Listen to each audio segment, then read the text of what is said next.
Greetings, citizens. Hey you beautiful creepy human being you. Welcome to my channel and welcome to today's true crime video.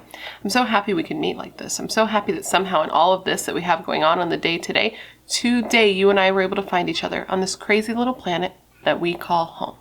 My name is Brittany or BRATTERSTEIN, whichever you prefer, and today we're going to be discussing the horrible murder of pregnant 30-year-old Army Captain Lynn Reister. But before we get started, if you have not yet had the pleasure, please make sure to join the Brat Pack by subscribing and ringing that bell. I put out a new video every single week and I would love to hang out with you. Yes, you specifically you, but I can only do that if you join the Brat Pack and become one of us. One of us, one of us, one of us. Now, before we get into all of the details of this case, I first need to say a thank you to the sponsor of today's video, and this is a new sponsor that I'm super excited to introduce you to, and that is Lumi. Now, if you've been here a while, like I'm talking before I started covering true crime, like way in the way back machine, you would know that for a very long time I have been looking for an aluminum-free deodorant that is actually effective, and that is where Lumi comes in for me. So Lumi is the first of its kind full-body deodorant that is clinically proven to be skin safe and to be effective at blocking odor all day and controlling odor for up to 72 hours. And they do all of this without the use of baking soda. And from trial and error, let me tell you, I have found that that's super important to me because my skin just simply does not like topical baking soda at all. Anyways, the thing about Lumi that is unique besides like being super effective without baking soda, besides that, which is great, is the fact that it was formulated to be used anywhere on your body and it's safe to do so. Basically what happened is the founder of Lumi was an OBGYN and they firsthand saw that BO was being misdiagnosed and mistreated. So they were like, wait a minute. I can do something about that. Hence, Lumi was born. You can literally use Lumi products anywhere, dude. Like your underarms, your feet, your belly button, anywhere. You know your body better than I do, better than I ever will. So anywhere you have some unwanted odor, you slap a little Lumi on it and it is controlled. The scent is controlled. Actually, it's not even controlled. It's formulated with mandelic acid. So it's like it stops the scent before it even starts to be made. So it's kind of like a pre-odorant.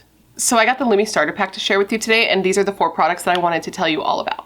Obviously, I use the stick deodorant under my arms, which, by the way, really surprised me with just how great it smells. I got the scent Toasted Coconut, and wow, I love it, and so does my husband. I also have the acidified wipes in the scent Cool Cucumber, which have been super useful to me on days when I take my baby to the park to give myself like a little refresher, because like it's a long walk. You know what I mean? It's a long walk and it's getting a little warmer outside. And I also have this invisible cream in the scent Minted Cucumber, which is like, you know, the Cool Cucumber of the wipes, but minty. And this one, oh my God, I love this thing. If you've got a husband with like stinky toes, listen, this is gonna be great. And also, this is the one that I'm using like today, right now. And I like this one because it's like minty. So when you put it on your underarms, it's a little bit cool. It gives you a cooling sensation. And I don't know if that's your thing, but it definitely is my thing. They also have the scent Clean Tangerine, which I so want to try for the summer. I don't have it here to smell, but I know it's going to smell amazing. And for anybody who's not into scented products, they do also have unscented. The acidified body wash that I have here that I keep in my shower that I just pulled out, this one is unscented. So if that's your thing, they have options for you as well. Now, if all of that sounds as good to you as it does to me, I have great news. As a special offer for the Brat Pack, new customers of Lumi will get $5 off their Lumi starter pack, which includes the stick deodorant, the invisible cream, and then 2 items of your choice. For me, I had the mini body wash and the wipes. All you have to do to access this deal is to click the link in my description box and use the code BRATTERSTEIN at checkout to let them know I'm the one that sent you because, you know, it helps the channel. It lets them know that, you know, you came from me and then you get the deal. It's super easy. So make sure to go down and click the link in my description box and use the code BRATTERSTEIN at checkout to get $5 off, which literally equates to 40% off your Lumi starter pack today. Now I want to say a big thank you to Lumi for sponsoring today's video. It's sponsors like Lumi that make it possible for me to put out videos as consistently as I do. And I want to say a big thank you to you guys for always being so supportive of all of my sponsors. You rock. Don't ever change. All right, now that I'm done spreading the good word of Lumi, we can get into today's video. Now, today's video is on a case that was actually suggested to me by a member of the Brat Pack, and it is a hometown case. This case was suggested to me by a girl named Alyssa. Hi, Alyssa. Thank you, Alyssa. And Alyssa actually has a personal connection to this case. You see, when Alyssa was a little girl, her family lived on the army base that Lynn was stationed at the time that she was murdered. And Lynn had owned a dog named Belle, and after she tragically lost her life, Belle ended up being rehomed with Alyssa's family, and Belle lived with her family till she, you know, a long, happy life filled with love. So this is a case that resonated with her, as I'm sure you can imagine, and after looking into it, it's a case that resonated with me as well. It is absolutely horrible. Lynn sounded like an amazing, strong woman and mother, and to have her murdered the way she was, and for it to happen while she was pregnant, it's incredibly difficult to comprehend. So today I'm going to tell you the entire story. I read all the things so that you do not have to. And at the end of the video, I want you to answer a question of the day. I'm going to give it to you now so you can have it kicking around in your brain while I go through all the details. But I want you to have the information first before you answer. But the question is this: do you believe that the correct person or persons are in jail for the murder of Lynn Reister and her unborn baby? Let me know all your thoughts in the comments below after we go through all the information on this case. Now, with all of that said, come gather around and let me tell you the story of the horrible murder of Lynn Reister and her unborn baby. On May 24, 2001, the soldiers and staff at the Fort Bliss military base were gathered together to have a going away party for a captain, Lynn Reister, who at 6 months pregnant had decided that she wanted to be transferred off of the base and to the state of Minnesota, actually, to teach ROTC. It was meant to be a night of bittersweet fun because though it is exciting, right? It's exciting to start a new chapter of your life. She has a baby on the way. You're going to, get off the military base and go get a teaching position. It's totally different. It's still sad because you're, leaving the place you've been forever, the people you've known forever, the place where you've spent all of your time, all those relationships you've built, you're leaving all those people and all those people are losing Lynn. It was very hard for the people who knew Lynn to see that she was leaving. She was the type of person who inspired a lot of people and really impacted their lives. So much so that at the party, a plaque was going to be revealed for her. It was a plaque that was commemorating all the contributions she made while in the Army unit. Lynn Ann Reister had been a powerhouse dude. She was born on April 4th, 1971 in Montgomery County Hospital in Norristown, Pennsylvania to parents Norma Jean Armstrong Tashner and John William Gould. She grew up in Pensacola, Florida, and graduated from Northwich University in Vermont with a Bachelor of Arts degree in International Studies. She was even still trying to further her education because at the time that she was killed, she was working for her MBA at Webster University. Lynn had actually taken after her father by going after a military career because he had been in the Air Force.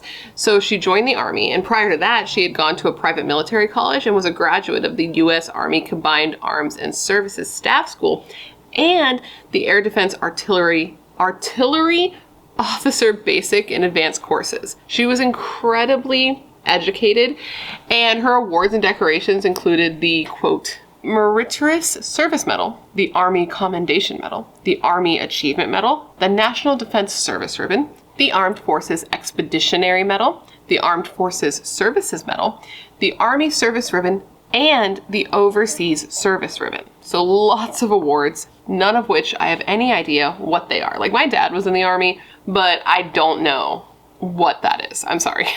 She had been stationed at Fort Bliss and was a member of the 11th Air Defense Artillery Brigade. She had been in charge of the Army's air defense artillery in Saudi Arabia, actually, and had even seen action fighting overseas.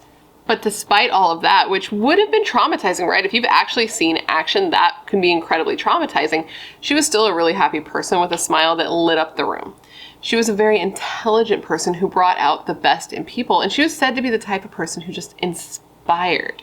She had a brother and she had 2 younger sisters, and she had even gone as far as sending her sister an advice tape for her 16th birthday. She was trying to give her sister life advice to tell her what she could do to, have an enriched life. And what she told her was to avoid arguments.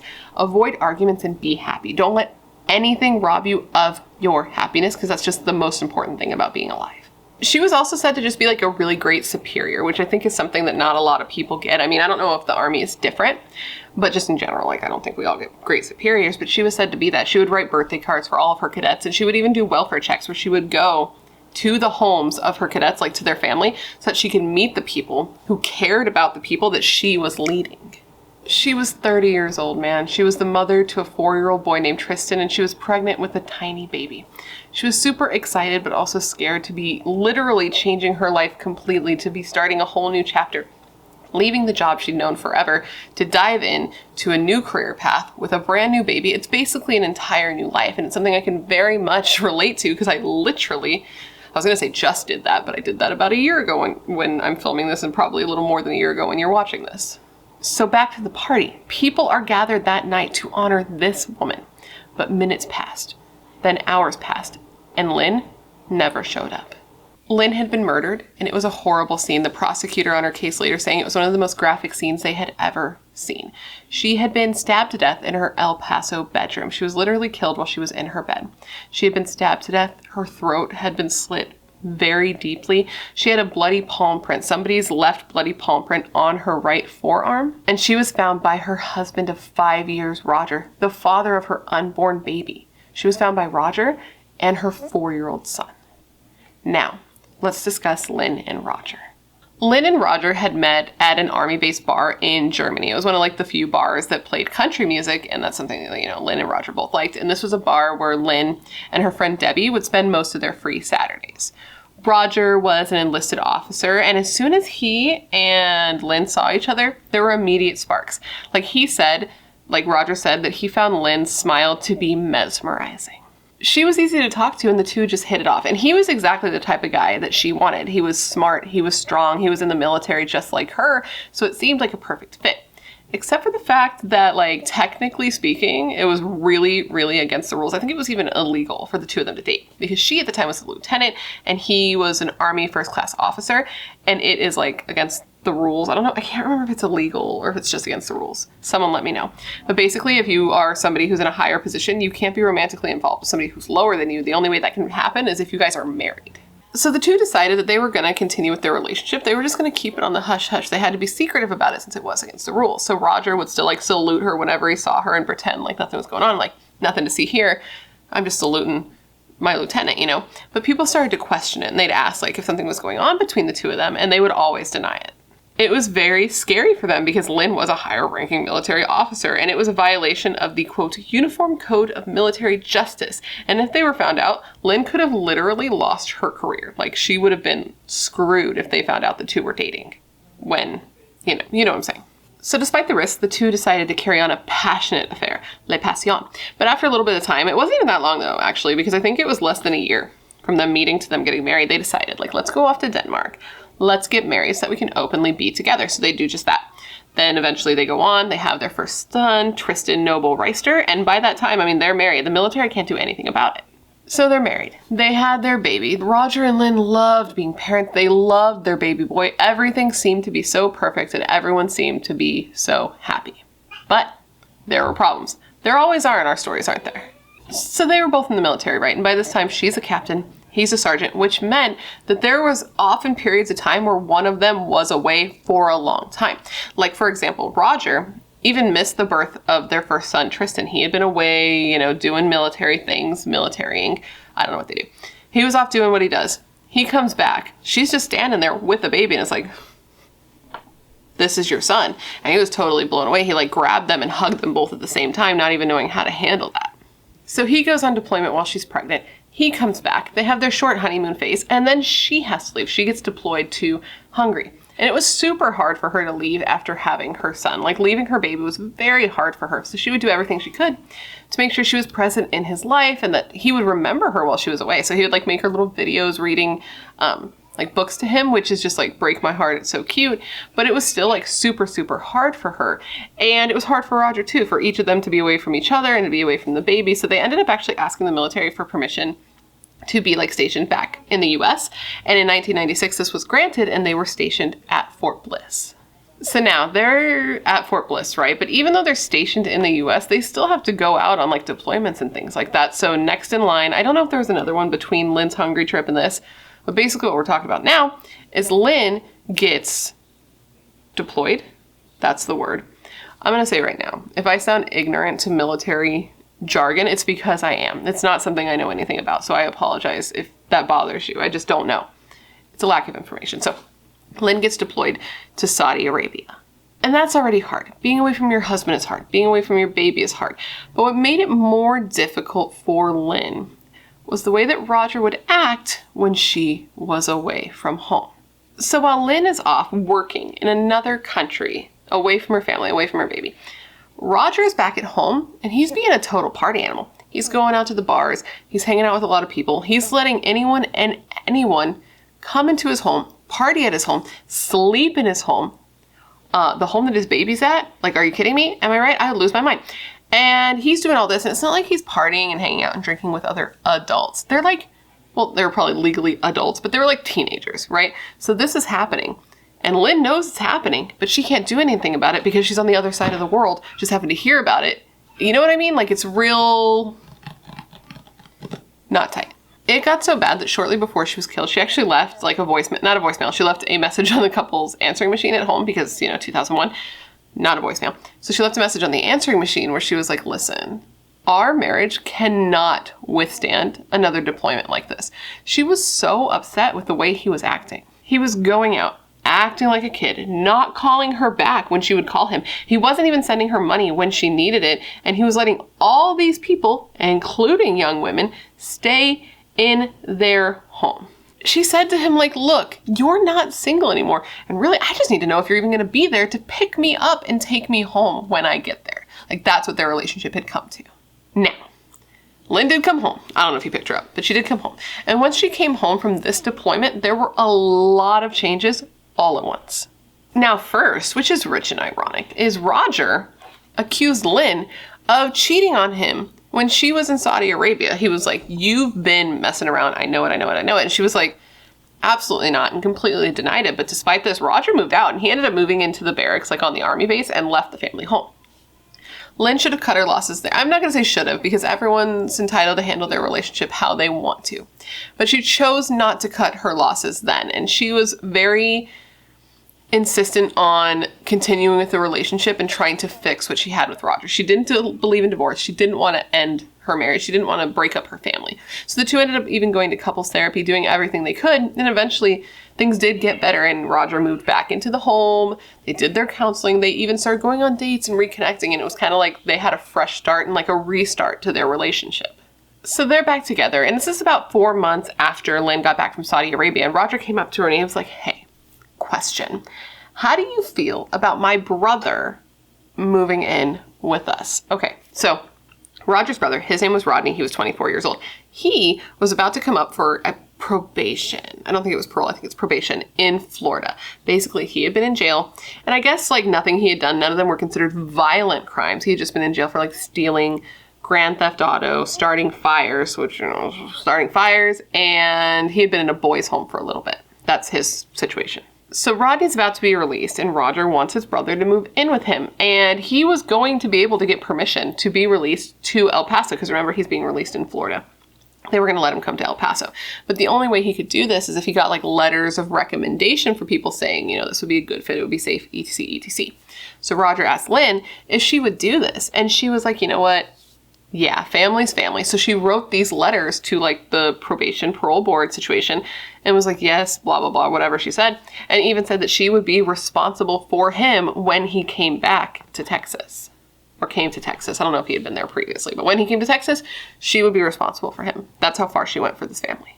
So there's that. These are all those changes that are happening at one time. She comes home. Her husband's like, you're cheating. She's like, no, I'm not. He moves out. They start doing couples therapy. They get back together. Now, Rodney's going to move in, this guy who's just getting out of jail, and I'm going to be responsible for him, Lynn.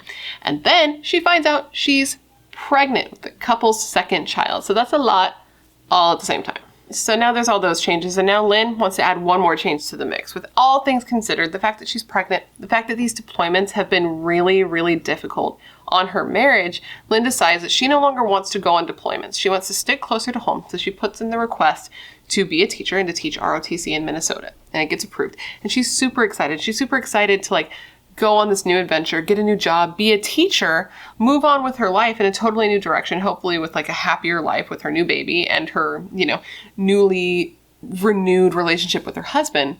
But then she was murdered. So let's now go back to that day. So Roger and his son come in the house. They find Lynn and Roger freaks out. His main priority is getting his kid out of that house as quickly as possible. So he scoops him up. He runs out of the house. He goes to a neighbor's house and he calls 911. And when he calls 911, he freaks out and he tells police, like the dispatcher, like, my wife, who is 6 months pregnant, has been murdered. It looks like somebody, he said, looks like somebody ripped her throat out, cut it out, or an animal had ripped her throat out. That's how graphic the scene was. So police arrive on the scene, and when they get there, they see Roger just sitting there, like holding his son so tight he wouldn't let him go. So some cops go and talk to him, and others go inside to investigate the scene. And when they go in, they find Lynn literally pregnant, stabbed to death in her bed. It was a horrible sight. But quickly they were able to look around the scene and be like, I don't believe this was a robbery gone wrong at all, because there were some things of value, like in plain sight, like Lynn's car keys, her purse, her checkbook. It was all there. So they're now thinking this is a targeted attack. But who would want this like beloved woman murdered? That was the main question they had to answer. Obviously. Now that I say it, I'm like, duh. Obviously, that's the question you want to answer when somebody's been murdered. Like, who would be the person who'd want to murder them? The thing about this case, though, is that detectives thought that this could really be anyone. Because though she was very well loved, she was also a captain. She was people's superior. She was like the boss. So they thought it was possible that it could be, somebody she had to discipline at some point at work. It could be like a secret lover, a neighbor, literally anyone. What's really sad about this case, there was one little note that really got me, is the media was there. Obviously, when she was found dead in her home, the media was there, as they always were, and they were broadcasting like a live news report of her being found in her home. And at the same time, you remember that friend Debbie who was with her when she met Roger in the bar in Germany in the first place? Well, Debbie was at home with her husband. Her husband's flipping through the channels, and she sees Lynn's house on the news report, and it's like, whoa, whoa, stop, stop, stop.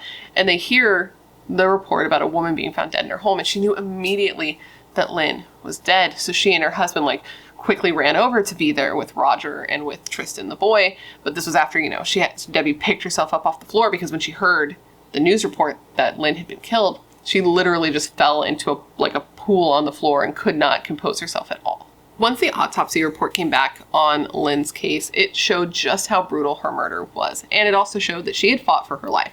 She had 6 defensive wounds to her hands, but then she also had 6 wounds to her head and her neck area, where she had been stabbed 6 times. Her throat was also cut ear to ear, and it was so deep that it was almost to her spine. Like, this person almost decapitated her.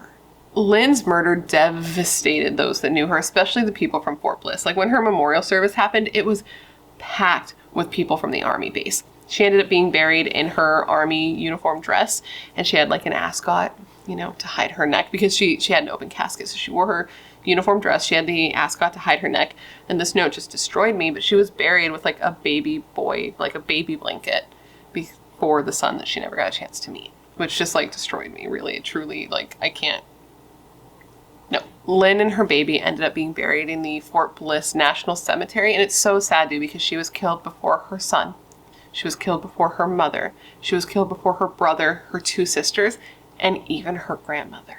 Now, as far as suspects go, of course, the first place they go is the husband. The first place they always go is the husband. So they go to him and they ask him, okay, where were you that day? What happened?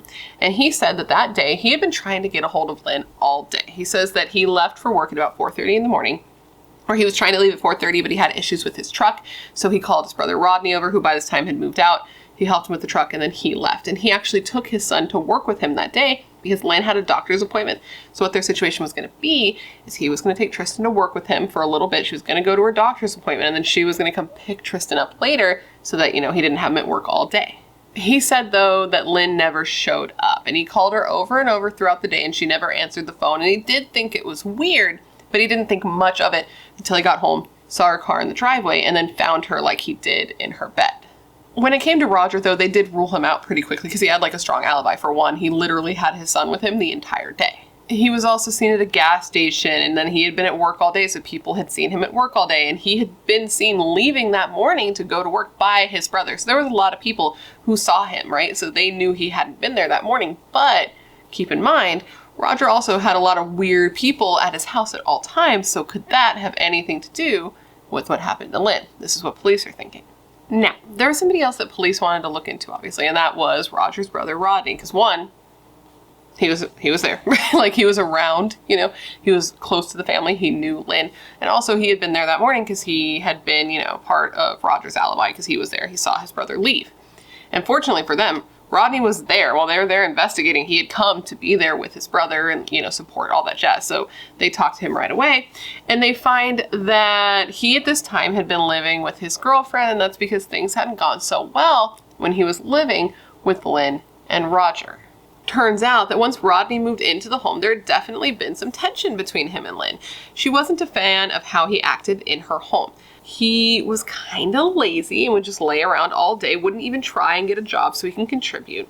And not only was Rodney like not getting a job, but he'd finish things in the house and not replace them, like milk that she would need for her kids' cereal, you know what I mean? And on top of that, he would call her vulgar names, which like, get out of my house if you do that, you know what I mean? And it just wasn't a good relationship. Obviously. So Roger had even asked Rodney to leave. He was like, I'm sorry, you gotta go. And once he moved out, he bounced from like couch to couch for a while before finally moving in with his girlfriend. So that's not the best case scenario. It's definitely going to make police look at you and be like, were you mad, bro? Like, did this upset you? How upset were you? So police question Rodney, and he's super cooperative, super helpful. He answers all their questions, and he even suggests to them somebody else who could have something to do with this. And this was a 19-year-old woman named April, who apparently had a big crush on Lynn's husband, Roger. And this, my friends, is where the plot thickens. Turns out, this was not just a 19-year-old girl who had a crush on Roger. This was a full-blown affair that everyone knew about. Apparently, the affair started while Lynn was deployed in Saudi Arabia and then continued once she got home, even though they went through that marriage counseling and everything was going good and he accused her of cheating. The relationship continued with her and him meeting up at April's apartment whenever he got a free time, or her showing up at the home that Lynn and Roger shared as soon as Lynn would leave for work. So Lynn would leave for work and she would show up at like 5:30 in the morning, and her and Roger would have their, tete-a-tetes? Their meetings? Yeah. Now, when I say that like everyone knew about this, like everyone, even people close to Lynn, which is really disappointing because I guess Lynn's assistant Megan had gotten back from Saudi Arabia before Lynn did, I think about a week before. And she had gone to this restaurant called the Village Inn. From what I can tell, it's like a Denny's. If you're from California, I don't know where all Denny's are, but like a Denny's, a diner. This is what it is. So she goes in, she walks in, she sees Roger at a table with a bunch of people, a bunch of youngsters. And among these people is April, who he is all cuddled up with because they were having a straight up affair. Who, April, by the way, is married as well. Just so you know. But Roger, I guess, had been telling her that, like, yes, he was married, but he was very unhappy. His wife was cheating on him. They were in the process of separating, and that he had even met with an attorney and was taking the steps to make sure that marriage was done. So Megan walks in. She sees him. He sees her. She can tell that he's having a visceral reaction to seeing her, like, oh, fuck, I know who that is. She's going to tell my wife. But Megan was like, you know what? It's really not my place to say anything. So she didn't. But despite this, Lynn knew something was going on. She wasn't stupid. Like, on top of women's intuition of just knowing, she also tried to call him all the time and got no answers. And he would sometimes go 24 hours without calling her back. So, like, she knows something's up. But also, you should probably tell your friends, right? I don't want to get into, like, the morality and, like, what you should and shouldn't do when somebody's having an affair. But, I don't know. I feel like I'd want my friends to tell me, right? I don't know. I don't have an assistant, so I don't know what that relationship would be like. But I feel like I'd be like, please just tell me, right? So I can just like dip, because no thank you. Now, Lynn did end up finding out and confirming the affair. So here's what happened. It's very messy. Roger had been out at one of his favorite country bars, right? Remember they met in Germany at a country bar? So there was country bars in their hometown too. So he had been out at a favorite country bar. And Lynn was like, you know what I'm going to do? I'm going to be such a sweet, adorable wife. I'm going to go surprise my husband. So she shows up. She sees him out on the dance floor with a bunch of young people. And of these young people, it's just like at the Village Inn, is April. And April and Roger are dancing.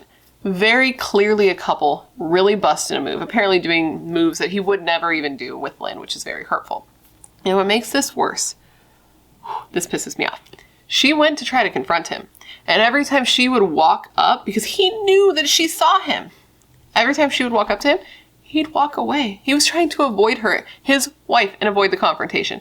Makes me insane. Finally, she's like, fuck this. She goes, she makes a big scene. They start fighting. Her friend, I believe it was Debbie, comes up to her and is like, remember, you're a captain, like, get it together. And she does. She calms down. She walks away. But because of this, Roger ends up moving out again to the barracks, and they separate. It was sometime after this that Lynn's friend, I believe this was Debbie, by the way, was like, listen, I hate to tell you this, but I heard she's pregnant too. So Lynn's pissed, and Debbie's like, listen, I think I know where she lives. So Lynn and Debbie go over to this girl April's house to talk to her. They weren't aggressive, from what I know, just to talk to her. And they're like, listen, not them. Lynn is like, listen, is this relationship still going on? Because by this time, Roger had moved out. They worked on it. He moved back in. So he tells, not he, she, Lynn, tells April, like, listen, are you guys still having an affair? Because he and I are back together. He's living back in the home. I just need to go know what's going on because I'm trying to save my relationship. And April's like, listen, it is over. I don't know if it actually was, but it is over. It's cool. He's yours. I don't want him. And she asks April straight up, like, are you pregnant? And April denies it. Now, despite all this, despite knowing this, despite finding this out, despite like the clear disrespect to her, Lynn wanted to stay with him. She wanted to keep her family together. She wanted to try to make it work. Lynn just wanted her family together. She wanted her son to be raised by two parents. And I get it. I talked about this in my Longo family video. It's a sticky situation, but I understand why having two parents in the household would be beneficial to a child. Not that a family with one parent isn't, but you know what I mean, or you don't, I don't know. But here's the thing.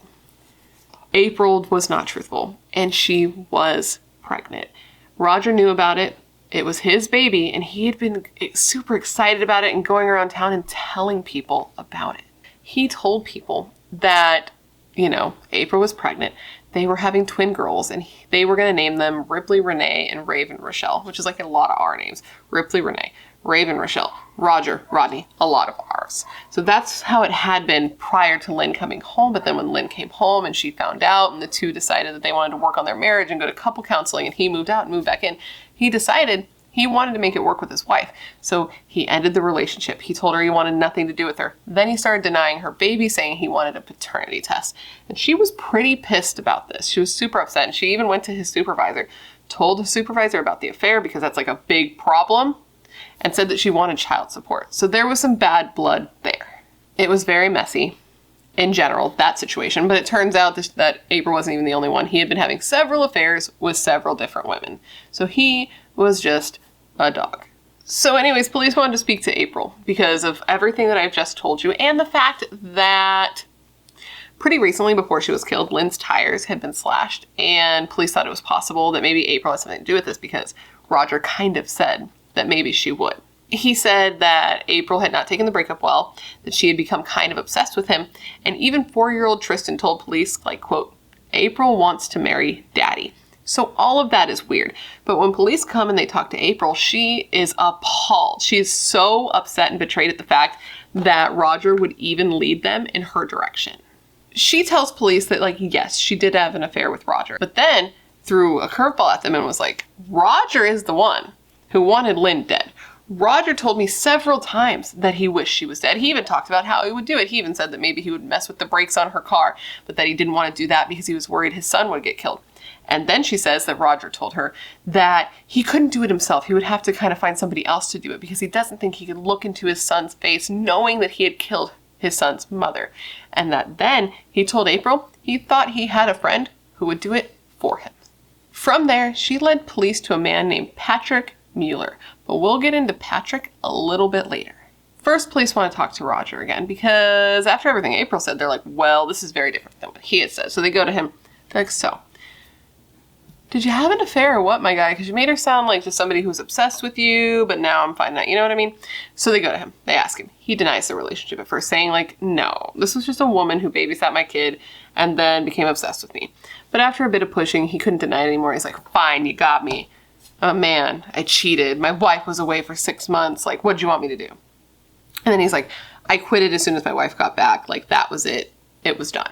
The thing, though, is that Roger was lying because he didn't stop the relationship as soon as his wife got home. He was still meeting up with Amber 2 to 3 times a week at a dance club, the same dance club where Lynn had caught them together.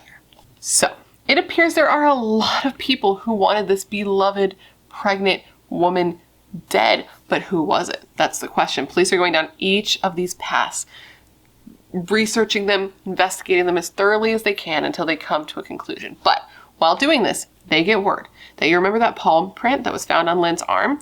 They had a match for the palm print. Now, who do you believe it was a match to? I'm going to give you a second to put your answer in the comments below before I tell you. So real quick, who was it? The palm print was a match to Rodney, Lynn's brother-in-law. Roger's brother. I know, what a dick. So Rodney is brought in by police and he is questioned. He's given cigarettes, he's given sodas, and they're like, what is up? And of course he denies any involvement. He says yes, he was at the scene of the murder because he showed up in the morning to Lynn and Roger's home to help Roger with his truck. But he said as soon as Roger left, and he went immediately back home. But the thing that he didn't know is police had already spoken to his girlfriend, and there was about an hour of unaccounted time that he just didn't have an answer for. So he didn't go straight home is the thing, and his girlfriend had already confirmed this to police. So Rodney hears this and he's like, well, shit, but he still denies it. He denies it for another 2 hours before finally he cracks and he confesses. But then he gives police a Shyamalan twist when he tells them that the only reason he did it is because his brother asked him to. He said that Roger wanted custody of his son. He didn't want to pay child support, and he wanted Lynn's $250,000 life insurance policy. He also said that Roger knew that if he had gotten caught having an affair, he'd have to go through like the military court system. And if it was proven that he had this affair, he could even go to jail for it, which is like wild to me, but that's what he said. Rodney also said that Roger told him he didn't want to go with Lynn to Minnesota and start their new life together. He didn't want to play Mr. Mom or go back to college, which was what they had been planning to do together. He wanted to stay in El Paso and he wanted to party. So, to avoid these things, he asked Rodney to murder his wife.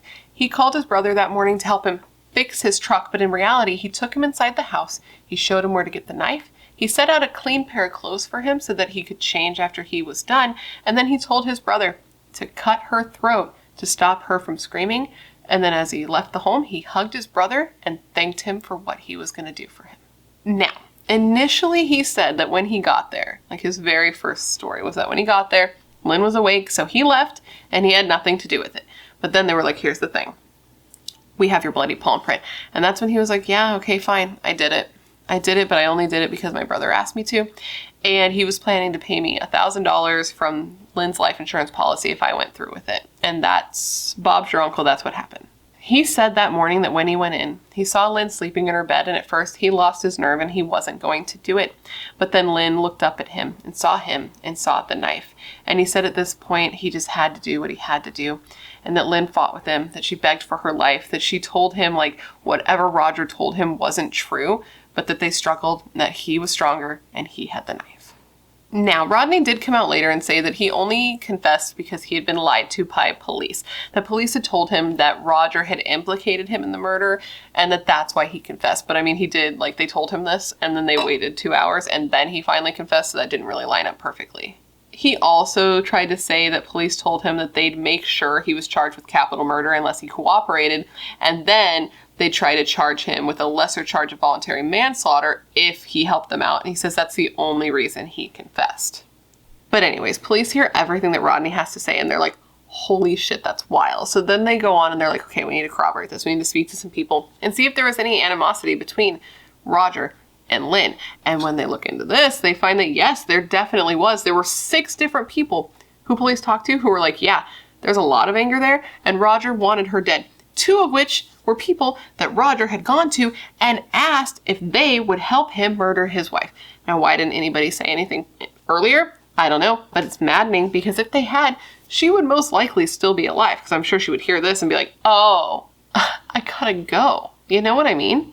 One of these people that he spoke to that ended up testifying at his trial was a girl named Sarah, and apparently he had told Sarah all about his hate for his wife and the fact that he wanted her dead. And he had told Sarah that he had even tried to hire 2 different people to do so, but that they had turned him down. He told her that he had been pulling like $1,000 here and there out of his account so it wouldn't look suspicious if he pulled out a lot at once. And she said that after hearing all this, she just thought he was joking, even though she said, haha, you're kidding, right? And he looked at her dead in the face and was like, no. She was like, you're kidding though. You're kidding, okay. And didn't say anything. She says the more he talked, the more serious he seemed, but that she put it out of her mind until she found out that Lynn was murdered, and then she's like, oh shit, I should probably say something to somebody. Now, remember how I said that Roger had already tried to hire 2 different people to murder his wife? Well, these 2 people were Patrick Mueller, who we talked about earlier that I said we were going to revisit. We're about to get there now. And another man named Brian Brocksterman. Let's first talk about Brian. So basically, Brian and Roger knew each other from the nightclub that Roger often went to and also from work. And apparently the day before Lynn was killed, Roger comes up to Brian. It's like, hey, do you know anybody who'd like to make some money? Because I'd very much like my wife to be killed. And Brian was like, what? Like, what did you just say to me? And Roger was like, here's my phone number. If you would like to do this or know anybody who would like to do this, please give me a call. I guess Brian took this a little seriously. Like, he kind of thought he was kidding, kind of took it seriously, went home, wasn't going to call him, but then told his wife about it. And his wife's like, you should probably tell somebody because this is up, right? And Brian says he planned on telling police, right? This was the day before she was killed. So he planned on telling police. Police came to his house before he even got a chance to do so because Lynn was already dead. So now police go and talk to Patrick. So you remember, Patrick is the guy that April, the girl that Roger was having an affair with, had led police to. We're back to there now.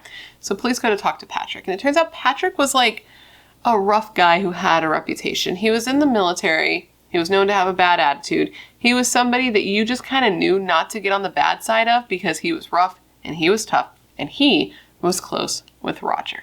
Police go to speak to Patrick, who went by Mo, by the way. Maybe it was a middle name thing. So Mo. They go to talk to Mo, who is Patrick. And they ask him what's up. And immediately he's like, listen, I'll talk to you. I will give you all the information you want, but I want immunity, not only from like the normal court, but also the military court. I don't want to get in any trouble for this at all. And he was granted this immunity. And once he was granted this immunity, he told police, yes, Roger asked me to kill his wife. He said that Roger asked him to stab her in the throat so she would not scream, and that he like built him up, he buttered it up, he talked about how they were friends, he offered him $10,000 if he did the job and reminded him like, I'm good for it because Lynn's got this life insurance policy. Apparently this happened after months of buildup because when Lynn was away in Saudi Arabia, Mo, yes, Patrick Mo, lived in Lynn's house. So he would see firsthand how upset Roger was with her. Every time they talk on the phone, he'd get off the phone and be like, I just want her dead. I just want this done. I'll give you money. I'll give you a car. Please kill her. So he asked Patrick a bunch of times to do this.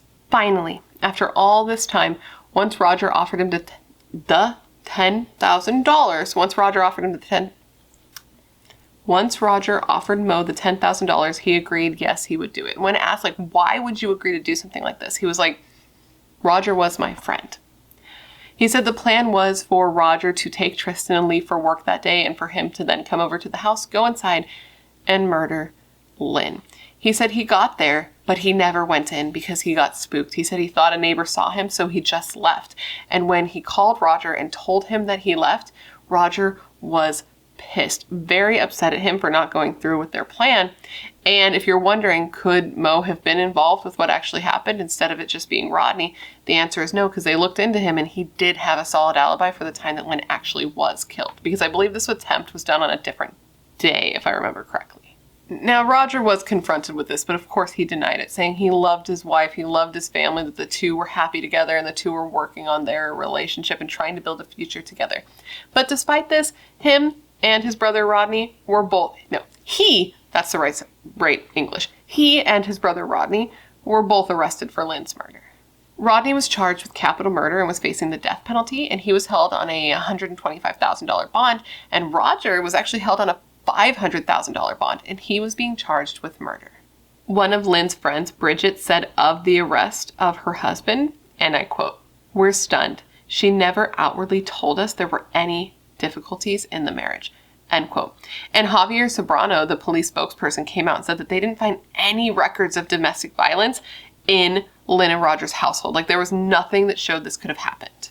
Except for, him just hating his wife. Like men always do. Not always. You know what I'm saying. Oh, I forgot to mention Roger, who at this time I believe was 27. He was a little bit younger than Lynn. He also ended up being charged with solicitation because he solicited his brother, Patrick Mo, and Brian, all to murder his wife. I forgot to mention that. So Patrick and Brian, Mo and Brian, both did not receive anything, just so you know, in case you were curious, because they both did testify against Roger. And it was September of 2001 when this testimony happened. And Patrick told the court that Roger had started talking about killing his wife in the summer of the year 2000, so the year before, and this was when she was in Saudi Arabia. He said that Roger told him he believed his wife was having an affair while she was over there and that he didn't want a divorce. He just wanted her gone, that he wanted to be able to have a son, just all the same things that Rodney said. He wanted his son, he wanted money, he didn't want to go through a divorce. But for the record, another army captain who was a friend of Lynn's, who was like over there with her in Saudi Arabia, was like, she never had an affair. I don't know what this guy's talking about.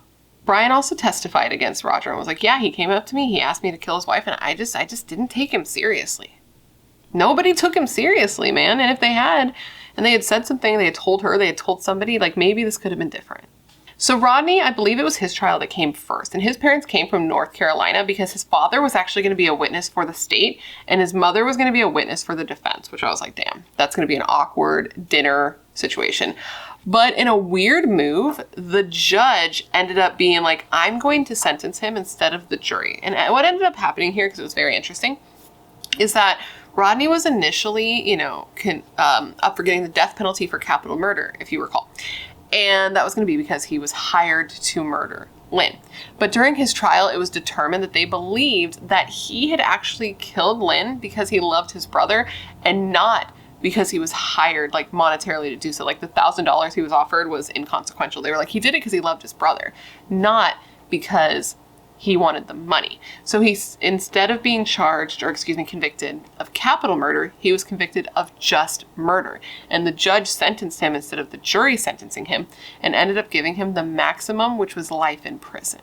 The prosecution agreed to this. This was going to be less trauma for Lynn's family. And it also meant that Rodney's family wouldn't have to testify for or against him at trial. I just found all of that to be very interesting because I don't know how you would come to that conclusion that, like, he did it for love and not the money. And I don't think I've ever heard of a situation like that, so I thought you guys might find it interesting as well.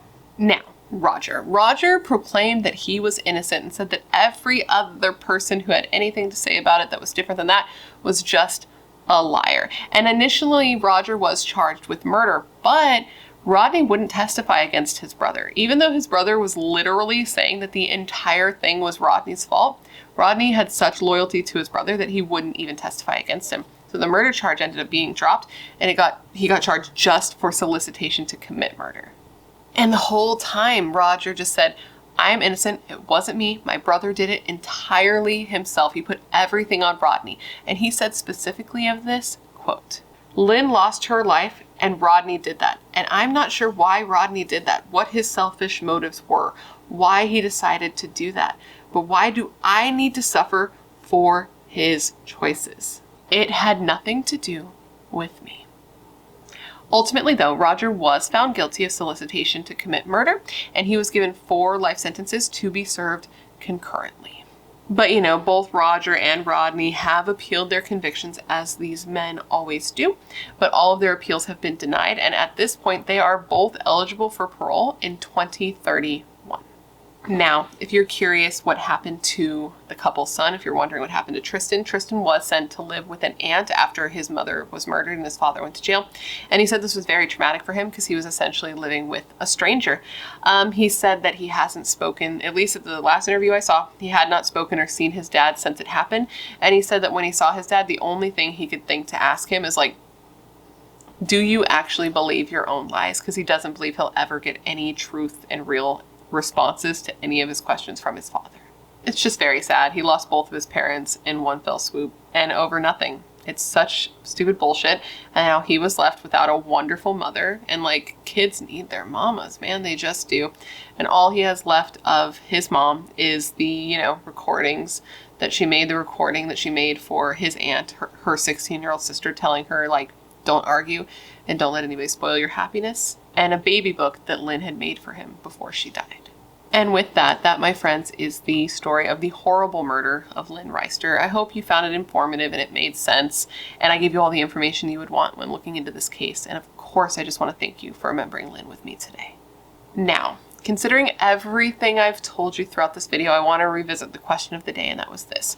Do you believe the right person or persons is in jail for the murder of Lynn Reister and her unborn baby? Like, do you believe that Rodney and Roger were both responsible? Do you believe that Rodney did it just by himself, or that Roger really was the person who told him to do it? Let me know all your thoughts in the comments below. Anyways, guys, before you leave, please don't forget to leave me a case suggestion down below of what you'd like to see me cover in the future. As this case indicates, when you leave me a suggestion, I add it to my list and I put your name next to it so I can give you a shout out. I love looking into the cases that you guys suggest because they're often cases that I haven't heard of or cases that need more coverage. And I know you're filled with good ideas and good taste, otherwise you would not be here. If you haven't already, please don't forget to join the Brat Pack by subscribing and ringing that bell. I put out a new video every single week, sometimes 2 a week, and I would love to hang out with you. Yes, you, specifically you. If you want to hang out more consistently, all my social media is listed down below, along with a link to my membership where you can get early access to non-sponsored videos, priority comment responses, things like that. I just want to say one more thank you to Lumi for sponsoring today's video. It's sponsors like Lumi that make it possible for me to put out content as consistently as I do. And a big thank you to you guys for always being so supportive of all of my sponsors. You rock. Don't ever change. And now with all of that said, I just want to thank you for being here when you could literally be anywhere else in the world. That is tight. You are tight. Please stay safe and be a better person than you were yesterday. And I hope to see you in my next video. Bye.